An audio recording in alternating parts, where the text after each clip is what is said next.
السلام علیکم. آپ سن رہے ہیں اسٹار پوئٹری سینٹر سے بنات النعش کی قسط نمبر 28. تو پچھلی دفعہ بات ہو رہی تھی، استانی جی بتا رہی تھیں کہ اگر برف کے اندر کوئی اپنا ہاتھ ڈالے تو ہاتھ کی گرمی برف کے پانی کو جو ہے وہ آہستہ آہستہ اس کا ٹیمپریچر نارمل کرنا شروع کر دیتی ہے.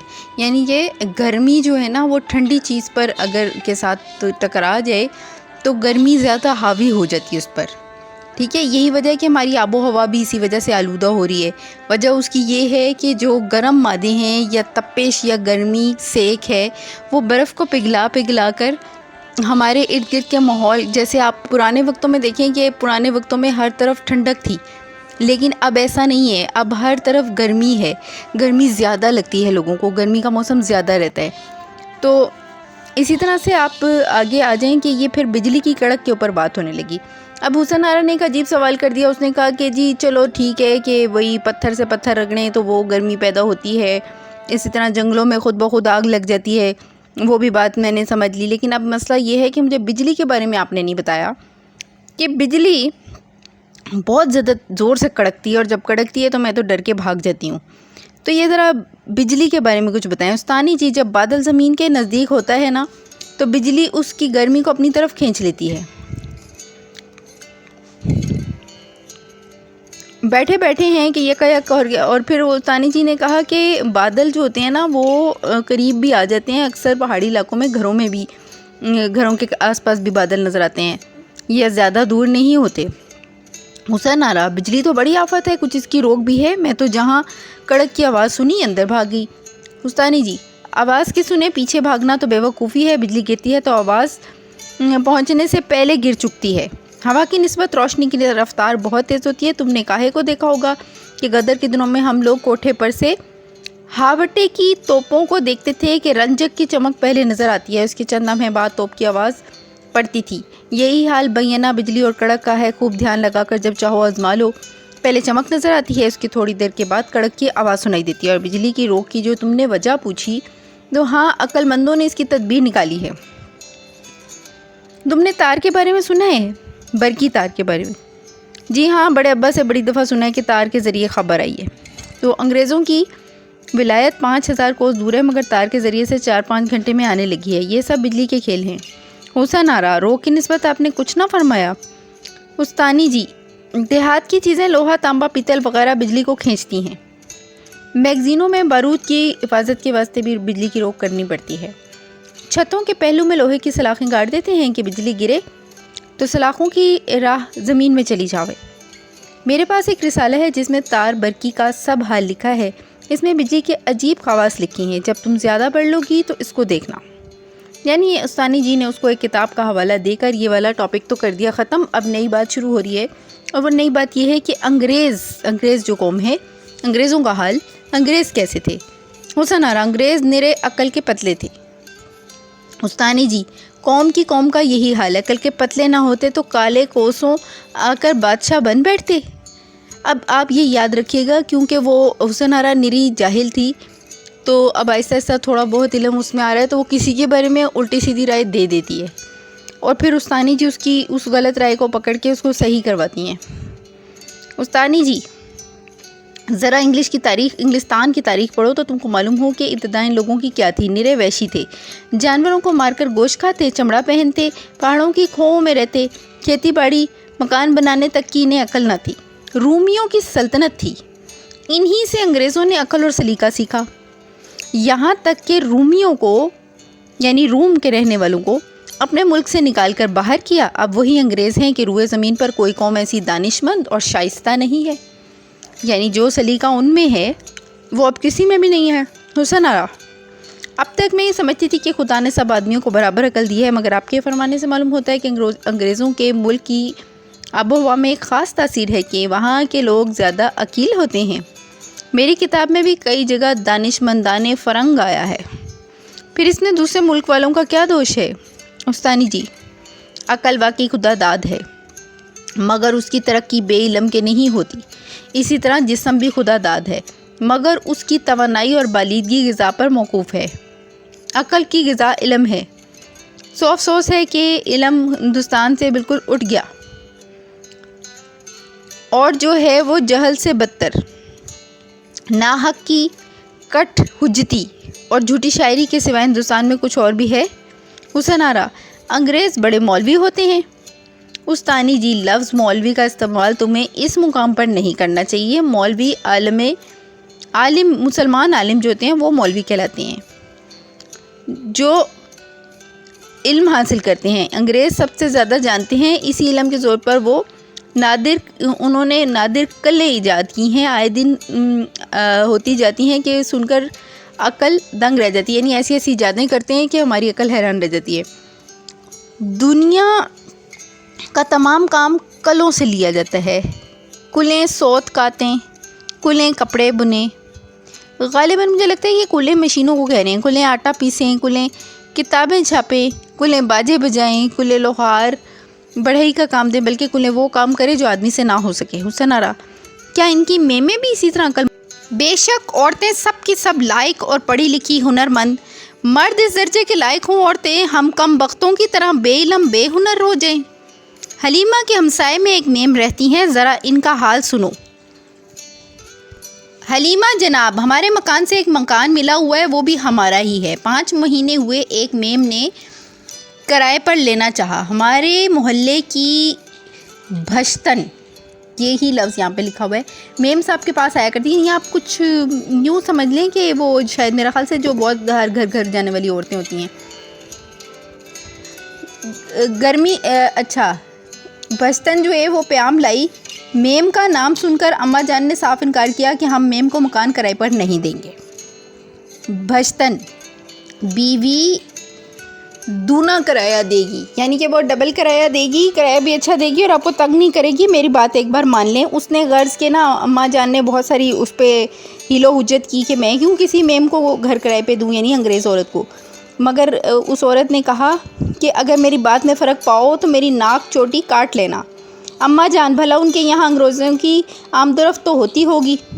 بھشتن: بیوی صاحب تار گھر میں نوکر ہیں، رات کو 9 بجے گھر آتے ہیں، صبح کو 4 بجے کام پر چلے جاتے ہیں، دن کی حاضری وہیں جاتی ہے اور کوئی باہر کا کام نہیں، کوئی نہ ان کے گھر باہر کا آتا ہے نہ جاتا ہے۔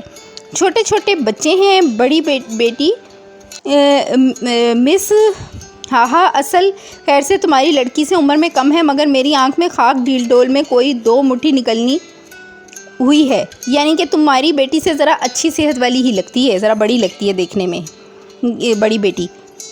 اماں جان: باہر والوں کی آمد و رفت نہ ہو تو خود میم صاحب باہر نکلتی بیٹھتی ہوں گی۔ بھشتن: صبح شام پاپ یادا بچوں کو ساتھ لیے ہوا کھانے البتہ کشمیری دروازے کے باہر جایا کرتی ہیں۔ اماں جان: میم صاحب یا ان کے بچے ہمارے گھر نہ چلے آیا کریں۔ بھشتن: بے مرضی ہرگز نہیں، یعنی وہ کسی کی اجازت کے بغیر کسی کے گھر نہیں جاتے، اتنے اصولی لوگ ہیں۔ اماں جان: دیکھو کچھ قباحت نہ ہو، مجھے تو ڈر ہی لگتا ہے۔ بھشتن: بیوی کچھ شبہ مت کرو، میرا ذمہ۔ غرض کے میم صاحب آ رہیں، 2-4 دن اماں جان ہم سب بچوں پر آہستہ بولنے کی تاکید کرتی رہیں اور کوٹھے پر چڑھنے کو بھی منع کر دیا، یعنی کہ تمیز سے رہو، اور ہم لوگوں نے بھی اتنے دن میم صاحب کی طرف سے آواز نہیں سنی۔ اوپر پیاز پھیلی ہوئی تھی، اس کو لینے اماں سے پوچھ کر گھڑی دن رہے، میں دبے پاؤں چڑھی، دیکھتی کیا ہوں باہر صحن میں میز بچھی ہے، میم صاحب ان کے بچے آس پاس کرسیاں بچھائے سب کے سب کچھ پڑھ رہے ہیں۔ چھت پر میرے چلنے کی دھم دھم سن کر چھوٹی لڑکی نے مجھ کو دیکھ لیا اور دیکھتے ہی آپ سلام کیا۔ ان کا سلام کرنا تھا کہ سب ہی مجھ کو دیکھنے لگے۔ تب تو میں نے بھی میم کو سلام کیا۔ میم صاحب نے نہایت مہربانی سے میرا سلام لیا اور جلدی سے چھت کے نیچے آ کھڑی ہوئی اور کہنے لگی، ہم لوگوں نے تم سے جان پہچان کرنے میں ابتدا کی ہے، تم اس بات سے کچھ ناخوش نہیں ہوئی؟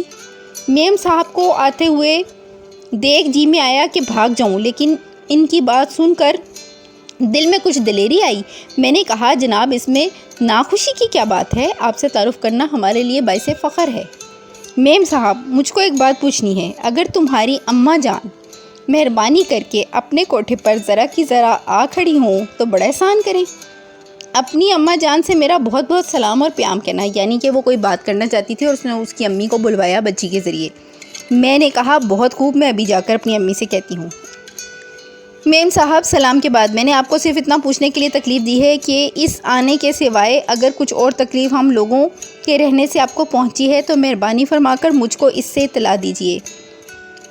بہت ایٹیکیٹس والی خاتون تھیں وہ، جو انگریز خاتون تھیں، اور یہ زیادہ تر ایسے ہی ہوا کرتے ہیں، کسی کو تکلیف نہیں دیتے۔ اماں جان آپ کے منہ پر تو کہنا خوشامد ہے، مجھ کو تو آج تک یہ بھی معلوم نہیں ہوا کہ اس مکان میں کوئی رہتا ہے یا نہیں۔ ایسا تو کوئی ہندوستانی بھی آ کر نہیں رہا۔ ہم لوگوں میں کم بخت پردے کی بڑی قید ہے، بس اسی کا خیال تھا۔ میم صاحب ہوں تو میں بھی بے شک انگریز، مگر میں اس ملک میں پیدا ہوئی اور اسی ملک میں ہوش سنبھالا۔ میں بڑے آدمی کی بیٹی ہوں، ماں باپ دونوں غدر میں مارے گئے، اکیلی رہ گئی، شادی کر لی۔ خدا کے فضل سے میرے 4 بچے ہیں، ان کی پرورش کرتی ہوں۔ میں آپ لوگوں کے دستور سے بخوبی واقف ہوں۔ خدا نے چاہا تو کوئی بات مجھ سے ایسی نہیں ہوگی کہ آپ کی اذیت کا باعث بنے۔ یعنی اس نے انہیں کلیئر کر دیا کہ بے شک میں انگریز ہوں، لیکن میں رہی پلی بڑی یہیں پر ہوں اور مجھے آپ لوگوں کے طور طریقے اچھی طرح سے آتے ہیں۔ غرض کی میم صاحب نے کہا کہ ہماری مذہبی کتاب میں ہمسائے کے بڑے حقوق لکھے ہیں، سو اگر مجھ سے وہ حق نہ بھی ادا ہوں تاہم میں امید کرتی ہوں کہ میرے سبب سے آپ کو کسی قسم کی تکلیف نہیں پہنچے گی۔ اماں جان آپ کے رہنے سے تو سراسر راحت ہے، مگر ہم لوگوں کی وجہ سے عجب نہیں، یعنی یہ ہو سکتا ہے آپ کو ہم سے تکلیف پہنچے۔ اللہ رکھے میرے بھی 4 ہی بچے ہیں، مگر دن بھر آپس میں ادھم مچائے رہتا ہے۔ اب یہ یہاں سے ذرا غور سے سنیے گا کیونکہ یہ بڑے مزے کی بات ہے، ہمارے پاکستانی گھروں میں ہر گھر میں یہی ہوتا ہے، اور جب ہم تھوڑی ایٹیکیٹس جو ہیں وہ اڈاپٹ کرنے کی کوشش کرتے ہیں تو ہمارے بچے ہمیں کس طرح شرمندہ کراتے ہیں، یہ میں آپ کو بتا رہی ہوں کہ بتھیرا گھرکتی ہوں، یعنی گھورتی ہوں، کوستی ہوں، اور عاجز آ کر ایک کا تماچا بھی مار دیتی ہوں۔ یہ ہر گھر کی کہانی ہے۔ دن بھر مجھ کو پریشان کیے رہتے ہیں۔ سگے بھائی بہن ہو کر ایک لمحے کو ایک کی ایک سے نہیں بنتی۔ جب سے آپ آ کر رہی ہیں ذرا من ہے میں بات بات پر روکتی رہتی ہوں، یعنی پہلی بار میں نے آپ کے آنے پر تھوڑی اپنے بچوں کو تمیز دینی شروع کی ہے، ہر وقت ٹوکنا شروع کیا ہے، پھر بھی کیا اثر ہوتا ہے، مجھ کو نہیں کہ ان کا گل گپاڑا آپ کو تکلیف نہ دیتا ہو۔ میم صاحب کیا ہوا، بچے ہی تو ہیں، کھیلنے کودنے کی تو ان کی عمر ہے، شرارت کیا ہی کرتے ہیں بچے تو، ان کے شور و گل ہی کی تو گھر میں بستی ہے۔ بستی سے مراد یعنی کہ بچے نہ شور نہ کریں تو پھر گھر نہ رہیں۔ اماں جان مجھ کو حیرت ہے کہ آپ کے بچے کیوں نہیں گل کرتے۔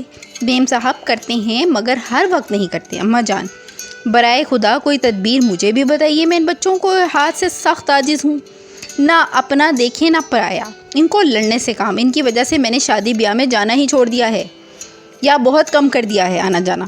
لوگ کہتے ہیں نوج میں نے آپ کو پہلے بھی بتایا تھا کہ نوج یہ کہتے ہیں کہ اوف وغیرہ کے طور پہ، کیسی بے سری اولاد اٹھائی ہے، نہ حق شرمندہ ہونا پڑتا ہے مجھے۔ میم صاحب یہ کوئی ایسی بڑی بات نہیں ہے جس کے واسطے آپ اتنا سوچا کرتی ہیں، بڑے ہو کر خود ہی صحیح ہو جائیں گے آپ کے بچے۔ اماں جان کیا بڑے ہونے کے لیے کوئی اور زمانہ آئے گا؟ اللہ خیر رکھے، 13ویں برس میں تو یہ میری حلیمہ ہے، بتھیرا کہتی ہوں۔ اس زمانے میں 13 سال کی جو بچی ہوتی تھی، جسے ہم آج بچی کہتے ہیں، وہ اس زمانے میں لڑکی سمجھی جاتی تھی، اچھی بھلی سمجھدار۔ تم بڑی ہو سمجھدار ہو، چھوٹوں کے منہ مت لگا کرو، چھیڑ کر لڑتی ہے۔ کچھ ان وقتوں میں ایسے خون سفید ہو گئے ہیں، نہ چھوٹوں کو بڑوں کا ادب ہے نہ بڑوں کو چھوٹوں کی محبت۔ حالانکہ اس زمانے میں جس دور کی یہ کہانی ہے، بچے بہت لحاظ والے بچے تھے، یہ تو اب سے کمپیریزن کریں تو بہت فرق آ چکا ہے۔ میم صاحب بچوں سے کچھ آپ کام بھی لیتی ہیں؟ اماں جان کام کیا ہے، خدا کے دیے نوکر چاکر گھر میں ہیں، یہی کام ہے، کھائیں کھیلیں۔ میم صاحب بس یہی تو خرابی ہے، میں تو ہر ایک بچے پر اس کی بساط کے موافق اتنا کام ڈال رکھا ہے کہ اس سے فرصت نہیں ملتی، یعنی بچوں پہ میں نے ان کی ہمت کے مطابق بوجھ ڈال رکھا ہے۔ ہم سب لوگ چھوٹے بڑے چاہے کوئی موسم ہو صبح کے 5 بجے اٹھتے ہیں، ہر ایک نے غسل کیا، کپڑے بدلے، تھوڑا سا ناشتہ کھا پی 6 بجتے ہیں، ان سب کو لے کر شہر کے باہر ہوا کھانے چلی جاتی ہوں اور کوئی 7:30 بجے لوٹ آتی ہوں۔ آتے کے ساتھ سب کو لے کر نماز پڑھتی ہوں، پھر سب کو سبق پڑھاتی ہوں، 11 بجے سبق سن کر کھانا کھاتی ہوں۔ اس کے بعد کوئی لکھتا ہے کوئی سیتا ہے، دن کو ہم لوگ کبھی نہیں سوتے۔ 3 بجے پہلے کچھ کھا لیا، پھر دوسرا سبق دیا جاتا ہے، 5 بجے پھر غسل کیا، کپڑے بدلے، ہوا خوری کو نکل گئی، 7 بجے واپس آئی، اتنے میں صاحب آ جاتے ہیں۔ اچھا یہ انگریز خاتون تو ہیں، یہ اپنی مذہبی عبادت کی بات کر رہی ہیں، یہ میں کلیئر کرتی چلوں، ٹھیک ہے۔ اتنے میں صاحب آ جاتے ہیں، سب بچوں کا سبق سنتے ہیں، ہر ایک کا کام دیکھتے ہیں۔ اچھا، اس کے بعد ہم پھر ان بچوں کو ایسے موقع پہ لڑائی کی فرصت کہاں؟ آپس میں لڑتا دیکھوں تو کیا توقع رکھوں؟ اب یہ آپس میں ملاپ نہ رکھیں تو دنیا میں دوسروں کے ساتھ کیوں کر گزریں گے اماں جان؟ سبحان اللہ، آپ نے تو بڑا عمدہ انتظام کر رکھا ہے، تبھی تو تم لوگ سفر کر رہے ہو۔ ہم ہندوستانیوں میں عورتوں کے یہی کام ہے، 2-4 کھانوں کی ترکیبیں سیکھ لیتی ہیں، اپنے ہاتھوں اپنے کپڑے سی لینے۔ پڑھنے لکھنے کا تو یہاں دستور ہی نہیں، نوکر چاکر رکھنے کا۔ مقدور ہوا تو عہدی بن کر بیٹھ رہے۔ میم صاحب، ہم لوگ ضرورت کی نظر سے ہنر نہیں سیکھتے، بلکہ ہنر کو باعث عزت سمجھتے ہیں۔ مجھ کو اپنے باپ کی ایک بات یاد ہے کہ جب مجھ کو انہوں نے ولایت پڑھنے کے لیے بھیجا تو چچا کو چٹھی لکھ دی تھی کہ کسی اچھے مدرسے میں داخل کرا دینا۔ چچا نے لکھا کہ فلانے مدرسے میں بڑی عمدہ اور اعلیٰ درجے کی تعلیم ہوتی ہے، مگر وہاں فیس بہت دینی پڑتی ہے۔ میرے باپ نے لکھا کہ 200 روپیہ مہینہ میں نے اس لڑکی کے حق کا علیحدہ کر دیا ہے، اس میں کچھ بچے گا، اسی کے واسطے جمع ہو جائے گا، لیکن اگر اس کا کل روپیہ اس کی تعلیم میں صرف ہو تو جمع ہونے سے بہتر ہوگا، کیونکہ ہنر کا جمع کیا جانا روپیہ جمع کیے جانے سے کہیں مفید ہے۔ چنانچہ مجھ کو چچا نے اسی بڑے مدرسے میں داخل کرا دیا۔ یعنی اس ساری بات یہ جو میں نے ابھی آپ کو سنائی ہے، اس کا مطلب یہ ہے کہ اگر آپ کسی بچے کی تعلیم پر زیادہ خرچ کرتے ہیں، اب یہ وہ والی تعلیم پہ خرچ کرنے کو میں ہرگز نہیں کہہ رہی، نہ ہی رائٹر کہہ رہے ہیں، یہ جو آج کل ایک سسٹم نکلا ہوا ہے کہ بہت مہنگے اسکول میں بچے کو ڈال دیا اور پیچھے تربیت کوئی نہیں، اور پھر آپ لوگ سفر کرنے لگ جاتے ہیں، آپ کے حالات خراب ہو جاتے ہیں۔ تربیت بھی ہو اور اسکول میں تعلیم بھی دی جاتی ہو، آپ کے مسلمان بچے ہیں اگر یا جس بھی مذہب سے تعلق رکھتے ہیں، وہ اپنی مذہبی تعلیم بھی اچھی طرح حاصل کر کے نکلیں۔ اس زمانے میں خوش قسمتی سے جب کہ یہ بات ہو رہی ہے تو بہت اچھے مدرسے پائے جاتے تھے، استاد بھی دل جمعی سے پڑھاتے تھے۔ تو آپ دیکھ سکتے ہیں جو کہ شخصیات اس زمانے میں پیدا ہوئیں، جیسے چودھری رحمت علی، مولانا لیاقت علی خان، مولانا شوکت علی، اور پھر اسی طرح سے آپ دیکھیں فاطمہ جناح، یہ سب لوگ اسی دور کے پڑے ہوئے تھے نا۔ تو اس سے بعد تک کے بھی کافی عرصے تک ایسے لوگ ہمیں قیمتی لوگ جو میسر آئے، سر سید احمد خان اور یہ تمام شخصیات، علامہ اقبال سب سے بڑی شخصیت، تو یہ سب لوگ اسی دور کے پڑھے لکھے ہیں۔ اور خوش قسمتی سے انگریزوں نے بر صغیر میں جو ترقی لائے ہیں نا، جو خاص طور پہ تعلیم اور سلیقے کے حوالے سے، تو وہ اگر ہم ایکسیپٹ کریں اسے، تو جو انگریز وہاں آئے تھے، جیسے کہ امام صاحب تھیں، تو انہوں نے اس عورت کو کتنے اچھے طریقے سے سارا طریقہ سکھا دیا کہ بچوں کو نا کسی مشغلے میں مصروف رکھیں، بچوں کی روٹین ایسی رکھیں کہ وہ آپس میں لڑائی جھگڑا نہ کریں۔ جب آپ ان پہ توجہ نہیں دیتے ہیں تو پھر وہ ایسے ہی بن جاتے ہیں۔ یہاں پر مجھے اجازت دیجیے، قسط ختم ہوئی۔ اللہ حافظ۔